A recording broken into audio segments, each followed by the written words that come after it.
Water is the lifeblood of Colorado, but it has always been scarce. As a headwater state, nearly every river that begins here flows outward. Only 40% of Colorado's total water remains within its borders. Under the law of first in time, first in right, those with the oldest claims hold the most power. As cities expand and populations surge, municipalities acquire more water rights, leaving less for the land that built Colorado's agricultural legacy. Experience the fierce challenges faced by farmers and discover the groundbreaking solutions that could safeguard this vital water supply. Together, we'll explore how unity between agriculture and municipalities can forge a sustainable future. This is Forever a Farm.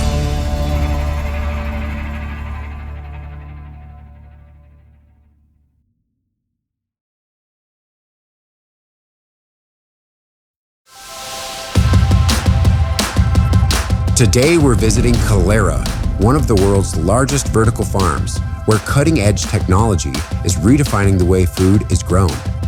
While innovations like this help us use water more wisely, the true challenge remains: preserving the land and water rights that sustain Colorado's agricultural legacy. That's what Forever a Farm is all about.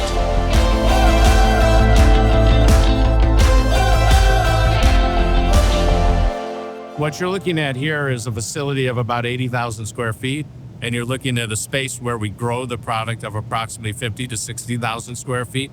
That's the equivalent to about 5 acres of traditional. And the reason it's so much more efficient relative to land use is because, again, it's vertical. A simple way to think about it, and this versus traditional and this versus greenhouse, is that's one layer. We're 12 layers. So you can condense it. So we were able to produce not only 12 times more relative to the space, but because we're so controlled, and you can see the plates and the way that we grow this, the density is much greater. So that's why we can get so much more out with less. So in general, we use 90% less water than traditional. So a traditional, pound of lettuce, if you will, like iceberg lettuce, will require 30 pounds of water. What we do here requires 3. Why? Because we have 10,000 gallon tanks in this facility that recirculate water through this entire system. We bring it in through the city. We run it through a reverse osmosis system, and then we use that high cube operating system to put the nutrients in the water to only give the plants what they need to grow. As far as lights, the reason it glows magenta, we're only giving the plant that spectrum of the light that it needs for photosynthesis. That makes this entire process extremely efficient and extremely effective. But light is just one piece of the puzzle. The journey of every plant in this facility starts long before it reaches the growing racks. It all starts with the seed.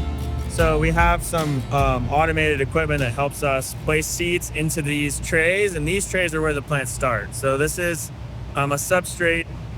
You can see here there's individual plugs where the seeds are placed. Those seeds are germinated in a germination area that has a high humidity. And then after the plant's germinated, we move them out here, which is our nursery area. So this is where the irrigation begins. So where our effective use of water really starts. For the young plants, everything's irrigated with the ebb and flood system. So water is applied to the benches from underneath. That irrigation water saturates the root zone and the plugs, and then that water drains down. So we're just trying to keep the root zone at the optimal moisture level, and we've timed the irrigation events to maintain that moisture. So the root system is not always immersed in water. It is on a periodic basis. In the beginning, yeah, correct. So in the beginning, the plants are young. There's a lot of important processes going on where water is needed, but it doesn't need to be constantly flooded. So we can be conservative here and just only irrigate as needed. Okay. How do you monitor or regulate, or how are you aware of what the moisture content is in the peat moss? We have tools to help us measure some moisture sensors, but mostly we rely on our schedule.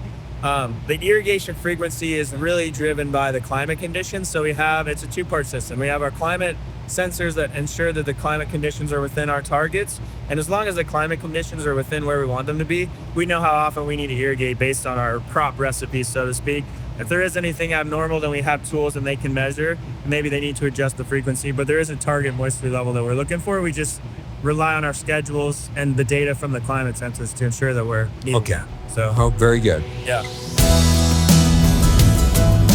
The transplant stage is really important to ensure that we're spacing the plants at the optimal density. So we're taking them from, as we saw, those plants, there's a lot of plants per square inch. Yes. We have a certain desired size at final harvest. So we want to make sure that we're spacing the plants appropriately. And the transplanter is the tool that we use to do it efficiently. So the trays now then will be taken over to the racks. Yes, exactly. Yeah. Okay. Yeah.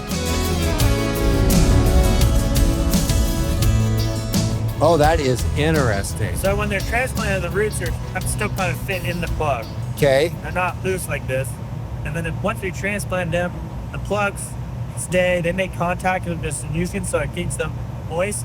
And then the roots are free to grow in the solution. So then are the roots at this point in this stage always immersed in water? Yes, from this stage until harvest, they're always immersed in water. So it's a constant cycle of adding new water, that nutrient solution going down the drain, back to the holding tank, and then pump back again. So now these plants will stay here until maturity, is that correct? Yes. They're not moved to any other area then? Correct. Once the plants are at this production stage, we use the same light recipe, so the composition of the light is the same across the varieties, but we will adjust the duration of that light to optimize for the different types of crops. So some of them get a longer period where the lights are on, and some of them get a slightly shorter period where the lights are on.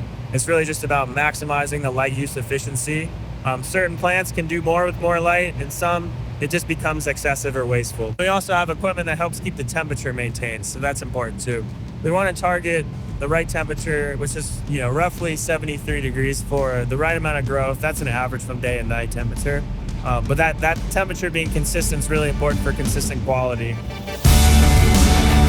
So this is our pump room.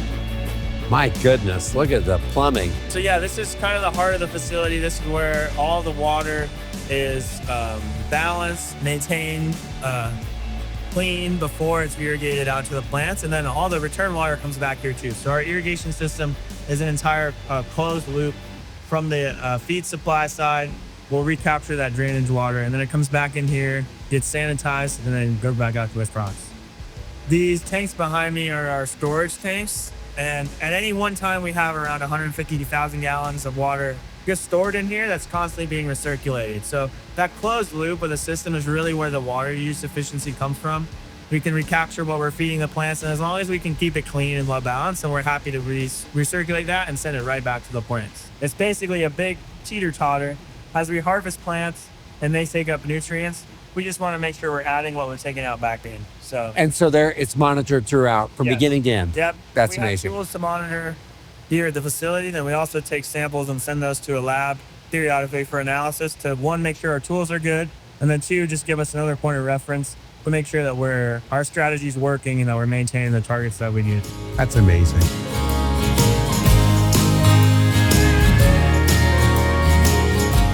The products that we produce, we start with the consumer.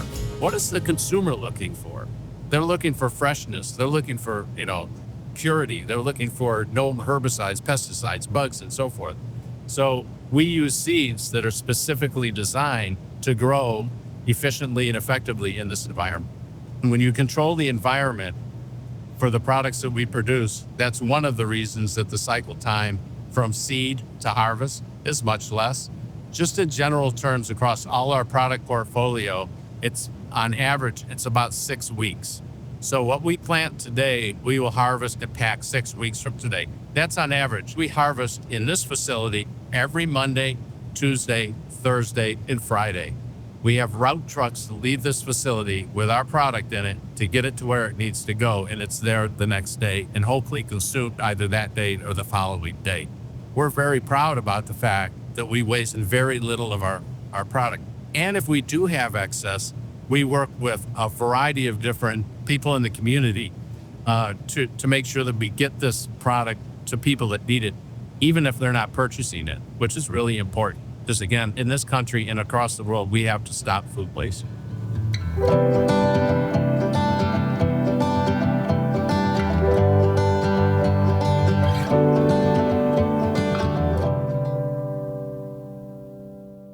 water is no longer a renewable resource. We're using more than we're renewing.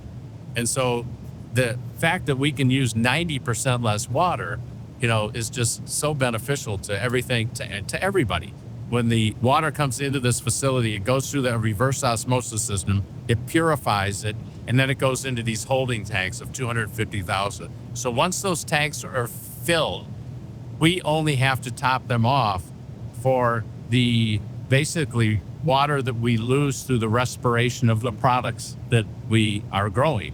So that goes back into the humidity, into the atmosphere. So that's one of the reasons we use 90% less. Now, when I say 90% less, we also use water for sanitation, for cleaning, and so forth. So as you relate it just to the product itself, it's probably closer to 94%. Wow. We have pretty much perfected this. And so really our next step is to make what we're doing here in Denver available across the country. We are going to be the first one to get to a national footprint to do this locally in the major metropolitan areas across the United States. So we're proving to the world that the economics of this work. Industrial agriculture was invented and allowed us to feed the masses. Without that, the way we did that, the population that we have in the world wouldn't exist today. So I applaud that. And again, we're here to supplement. We're not here to replace traditional ag. We have a major issue that's happening right now, and we need technologies like this to help solve that problem. And I am a firm believer that there's a growing chasm, both in breadth and depth, of what science has proven, what technology knows, and what humans are doing. And we have to bring those technologies together by gaining a great understanding of the past, a great understanding of where we currently are, and a vivid description of what our future state should look like. From 2001 to 2016, the United States, across America, lost or compromised 2,000 acres of farm ground and ranch land every day. And, a statistic like this, it's invisible. We don't really see it. It doesn't really affect us. We don't feel the pinch from it. But given the sheer amount of food that is produced on a daily basis, at some point, this is going to come back around, and it is going to be felt by many, many people, especially if the population continues to increase.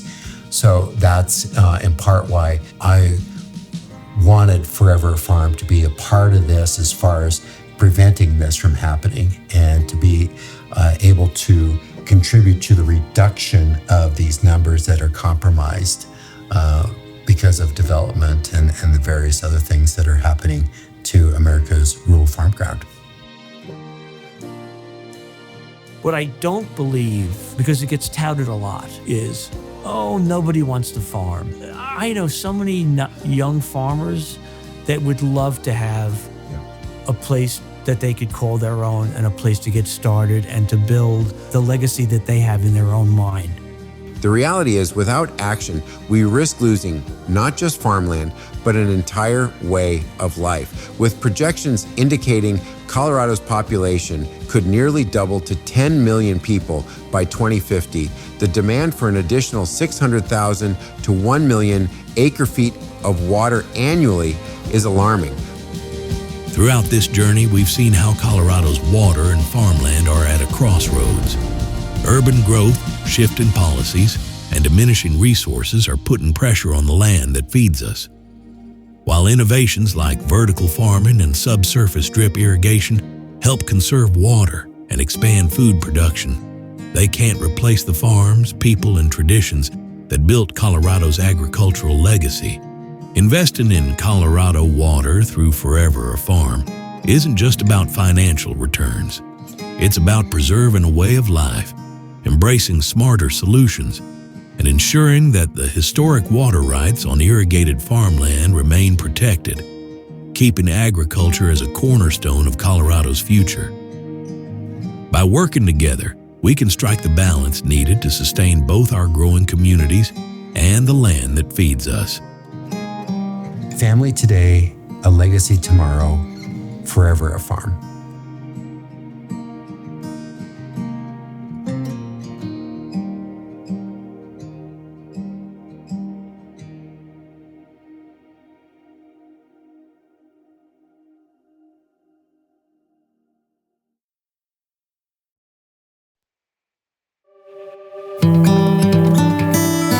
Thank you for your interest in Forever a Farm.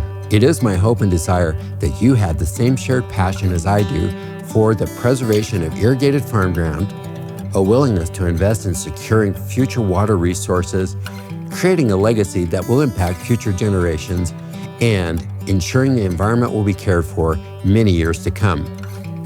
By investing in irrigated farm ground, you can be part of a movement whose mission is to help secure food production and food resources for future generations.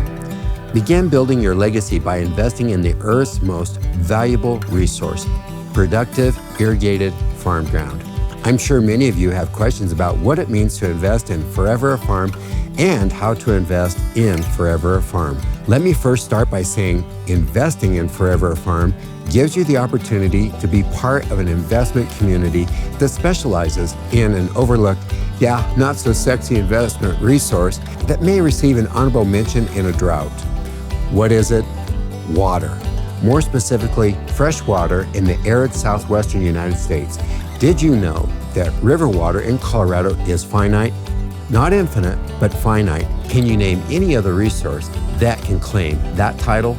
Forever a Farm has developed a documented, registered way for people like you to safely invest in water.